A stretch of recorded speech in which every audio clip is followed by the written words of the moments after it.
बिस्मिल्लाहिर्रहमानिर्रहीम अस्सलाम वालेकुम एवरीवन। आज मैं आपके साथ शेयर करूंगी लब्बे शीरी की रेसिपी। लब्बे शीरी को हम बनाएंगे आज विदाउट क्रीम। तो चलते हैं रेसिपी की तरफ।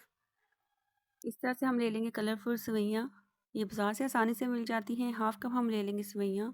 दूसरी साइड पे मैंने पानी को बॉईल करने के लिए रख दिया था। अब इसमें हम डाल देंगे सेवइयों को बॉईल करने के लिए। 5 से 7 मिनट में हमारी सेवइयाँ गल जाएंगी। सेवइयाँ जब गल जाए तो आप इसे स्ट्रेन करके ठंडा पानी डाल के रख देना है। अब एक अलग पैन में हम ले लेंगे हाफ़ लीटर मिल्क। इसमें अब डाल देंगे हस्बे ज़ायका शुगर मीन की चीनी, और बॉयल आने तक इसे हम पकने देंगे। अब एक प्याले में हम ले लेंगे हाफ़ कप मिल्क। इसमें डाल देंगे vanilla flavour custard powder 2 tablespoon भर के। इसे हम अच्छे से मिक्स कर लेंगे और बॉयल किए हुए दूध में से हम शामिल कर देंगे और साथ साथ चम्मच हिलाते रहेंगे ताकि कस्टर्ड में एक भी गुठली ना बने।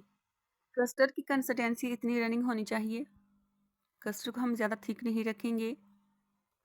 अब इसे हम ठंडा होने के लिए रख देंगे ऊपर से ढक के, ताकि इसके ऊपर मलाई ना आए। रेड जेली और ग्रीन जेली मैंने पहले से बना के रख ली थी। कस्टर्ड को हमने फ्रीज़र में रख के 1 घंटे के लिए ठंडा कर लेना है। अब इसमें हम डाल देंगे कलरफुल सेवइयाँ और इन्हें कर लेंगे मिक्स। अब इसमें कुछ फ्रूट्स डाल लेंगे। फ्रूट आप चॉइस के हिसाब से भी डाल सकते हैं और मौसम के हिसाब से भी। अब इन्हें हम कर लेंगे मिक्स। कस्टर्ड जितना ठंडा होगा फ्रूट्स उतने ही फ्रेश रहेंगे। अब एक बाउल में निकाल लेंगे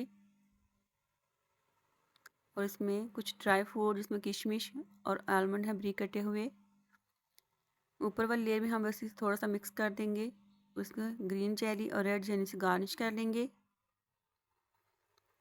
और ऊपर थोड़े से बादाम छिड़क देंगे। और मज़ेदार से हमारा ये लब्बे शीरी तैयार है। मेरी ये रेसिपी पसंद आए तो मेरे चैनल कीजिए लाइक शेयर एंड सब्सक्राइब। तो मिलते हैं नेक्स्ट वीडियो में।